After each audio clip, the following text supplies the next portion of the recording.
एक समय की बात है।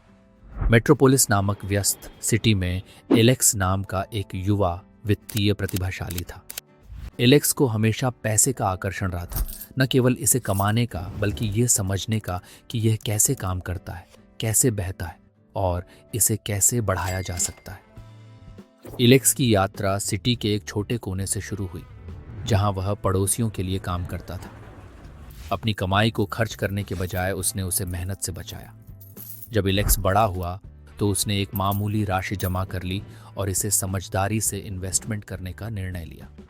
एलेक्स जानता था कि केवल पैसे बचाना महत्वपूर्ण धन नहीं ला सकता, इसलिए उसने फाइनेंस की दुनिया में खुद को डुबो दिया। इन्वेस्टमेंट, स्टॉक्स, बॉन्ड्स और रियल एस्टेट के बारे में सब कुछ सीखा। उसकी स्ट्रेटजी सरल लेकिन प्रभावी थी: डाइवर्सिफाई एंड स्टे इन्फॉर्म्ड। एक दिन एलेक्स ने रिन्यूएबल एनर्जी सेक्टर में एक प्रवृत्ति देखी। जब दुनिया सस्टेनेबल सॉल्यूशंस की ओर बढ़ रही थी, उसको एक अपॉर्चुनिटी दिखी। उसने अपनी बचत का एक हिस्सा होनहार ग्रीन टेक्नोलॉजी स्टार्टअप्स में इन्वेस्टमेंट किया। उसका रिसर्च और पेशेंस लाभदायक साबित हुआ, क्योंकि ये कंपनियां बढ़ीं और उसके इन्वेस्टमेंट भी। लेकिन एलेक्स यहाँ नहीं रुका। वह पावर ऑफ कम्युनिटी और एजुकेशन की शक्ति में विश्वास करता था।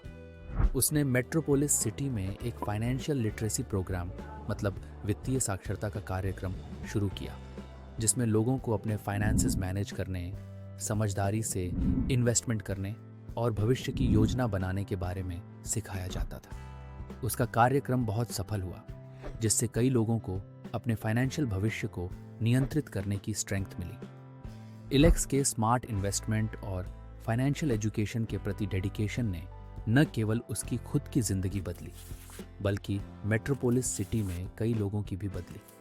उसने साबित कर दिया कि नॉलेज, डिसिप्लिन और थोड़ी दूरदर्शिता से कोई भी एक छोटी सी राशि को बड़े धन में बदल सकता है। और इस प्रकार एलेक्स की एक फाइनेंशियल विजनरी के रूप में लेगेसी बनी रही और आने वाली पीढ़ियों को प्रेरित करती रही। धन्यवाद और अगली बार फिर मिलेंगे एक नई कहानी के साथ।